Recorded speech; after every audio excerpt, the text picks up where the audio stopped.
Session 5 এ থাকছে দেখেন accounts অ্যাকাউন্টসের সকল বিষয় বলি থাকছে এই সেশনে।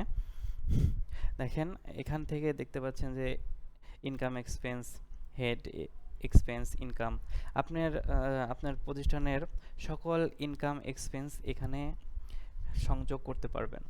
যখনই আপনি ইনকাম এক্সপেন্স এখানে অ্যাড দিবেন, অ্যাড করবেন, তখন আপনার আলাদা অন্য কোথাও সেই হিসাব নিকাশ অ্যাড রাখতে হবে না। এখানে আপনার সফটওয়্যারে তখন হিসাব রাখতে পারবেন।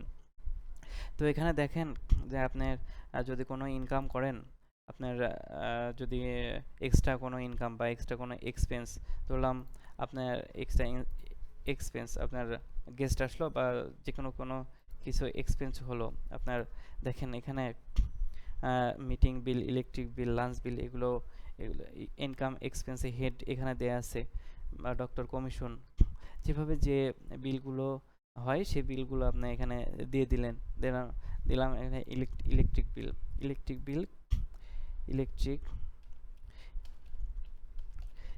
ইলেকট্রিক বিল নামের বিল আপনি এখানে দিয়ে দিলেন। এখানে বিলটা যত টাকা হবে সেই কয় টাকা, ধরলাম 5,000 টাকা আপনার বিল হলো। তো ইলেকট্রিক বিল আপনি এখান থেকে দিয়ে দিলেন। তো আপনার এখানে বিলটা চলে আসলো, দেখেন অ্যাড হয়ে গেল আপনার সফটওয়্যারে। ইলেকট্রিক বিলটা সফটওয়্যারে অ্যাড হয়ে গেছে। আপনি চাইলে সেমভাবে এক্সপেন্স করতে পারবেন। এক্সপেন্স করলেন, এবার ইনকাম করতে পারবেন। আপনার যদি কোনো কিছু ইনকাম হয়ে থাকে সেম এখানে যাবেন, ইনকাম এক্সপেন্স হেড অনুযায়ী আপনি কোনো কিছু ইনকাম করবেন। আপনার ওটি বিল, ওটি বিল হলো, ওটি বিলের জন্য আপনি এখানে ইনকাম যদি হয় ওটি বিলের ধরলাম 12,000 টাকা আপনি এখানে অ্যাড দিলেন। তো আপনার ইনকামে এই যে ওটি বিল 12,000 টাকা, ওটি বিল আমি ইনকামে দিলাম, তো ইনকামে থেকে গেল। এটা কিন্তু আপনার সারাদিনের যে লেজার, সেই লেজারে দেখতে পাবেন যে এখানে লেজার অপশনে আপনার ইনকাম এক্সপেন্স ডিটেলস সব কিছুই দেখতে পাবেন। এখানে দেখেন আমি ডেট দিয়ে দিচ্ছি, ডেট দিয়ে দিলে আজকের ডেটের যেটা যত ইনকাম এক্সপেন্স হয়েছে সব আজকের ডেটেরটাই দেখাবে, শুধুমাত্র আজকের ডেটেরটাই দেখাবে।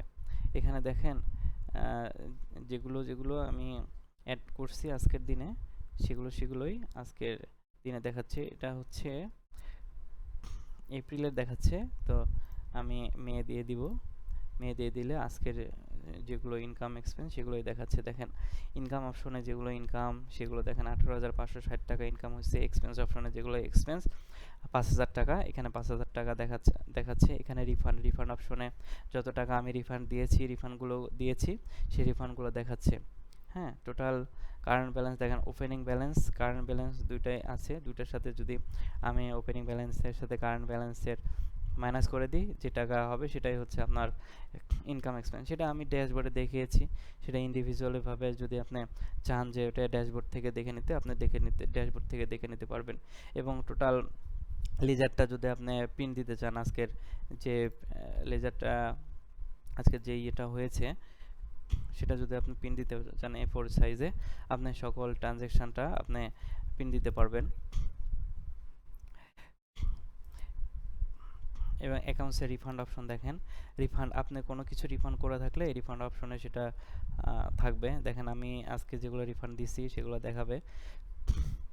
তো এটা গেল refund option. Refund option set commission, আপনার কোনো ডাক্তার যদি কমিশন না করেন এখান থেকে আপনি সেট কমিশন করতে পারবেন। আলাদা আলাদাভাবে প্রত্যেকটা ডাক্তারের কাছে গিয়ে এখানে সেট কমিশন করতে পারবেন। যেমন আমি একটা ডাক্তারের টেস্ট কমিশনটা দিয়েছি, দেখেন এখানে কমিশন যেহেতু দিয়েছি সবগুলোই দেখেন এখানে সব টেস্টের ক্ষেত্রে 30% হয়ে গেছে। আপনার চাইলে এখান থেকে বাড়াতে পারবেন। কমানো বাড়ানো করে এখান থেকে আপনি সাবমিট দিতে পারবেন। সাবমিট দিলে এখান থেকে দেখেন এটা চেঞ্জ হয়েছে। তো এভাবে আপনি চাইলেই অন্য যে কোনো ডাক্তারের কমিশন অ্যাড করতে পারবেন বা এডিট করতে পারবেন কমিশন। এখানে monthly due list, employee salary, discount, patient due list, doctor commission list. এখানে দেখেন ডাক্তার কমিশন লিস্ট দেখাবে, যেগুলো যেগুলো টেস্ট সেল করছি সেগুলো ডাক্তারের, যদি এই যে টেস্ট ডাক্তারের নামে যে যদি পার্সেন্টেজ দেয়া থাকে, এই যে দেখেন কমিশন তার অটোমেটিক চলে গেছে। তার ইয়েতে অটোমেটিক চলে গেছে। যদি টেস্ট ডাক্তারের নাম শুধুমাত্র সিলেক্ট করি তাহলে শুধুমাত্র ওই ডাক্তারের যত টাকা হয়েছে দেখেন আপনার এখানে কমিশন লিস্টে কমিশনগুলো দেখতে পাচ্ছেন।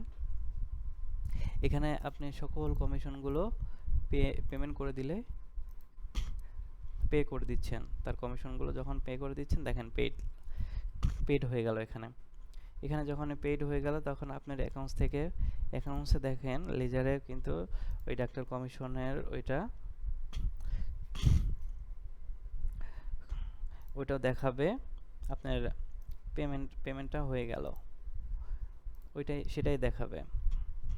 দেখেন এক্সপেন্সে দেখেন এই যে ডাক্তার কমিশন, যত টাকা কমিশন দিয়েছেন তত টাকা এখানে দেখাচ্ছে। তো অ্যাকাউন্টসের মূলত বিষয়গুলো যেগুলো ছিল আমি পুরোটাই দেখানোর চেষ্টা করেছি। তো এরপরে যেটা থাকবে সেটা হচ্ছে পারমিশনে গিয়ে আপনার রোল অনুযায়ী যাকে যাকে যে পারমিশন দিবেন এখানে গেলে পারমিশন তাকে সেই বিষয়ে পারমিশন দেওয়া যাবে। যেমন এখানে সবগুলো পারমিশন রোলে দেওয়া আছে। এখন রোল অনুযায়ী এডমিন দেখানো যে রিসিপশনিস্ট, প্যাথোলজিস্টকে এখানে যে পারমিশন দেয়া আছে সে পারমিশন সে পাইছে। হ্যাঁ, আপনি যদি চান যাকে যে পারমিশন দিবেন সেকে ডিফল্টভাবে এখানে দেয়া আছে, আপনি চাইলে এখান থেকে পারমিশনটা উঠানামা করে দিতে পারেন। এখানে টিক মার্ক এখানে দিলে সিলেক্ট করলেই এখানে আপনার পারমিশনটা হয়ে যাবে। তো এখান থেকে পারমিশন রোল অনুযায়ী আপনি পারমিশন দিতে পারবেন। পারমিশনের বিষয়গুলো আপনি যাকে যে পারমিশনটা দিতে চান সে পারমিশনটাই পাবে। তো দেখা যাচ্ছে যে আপনার এখানে সিকিউরিটির আর বিষয় রয়েছে, সফটওয়্যারে সিকিউরিটি বিষয়গুলো জন্য এখানে পারমিশন অনুযায়ী কাজ করা যাবে।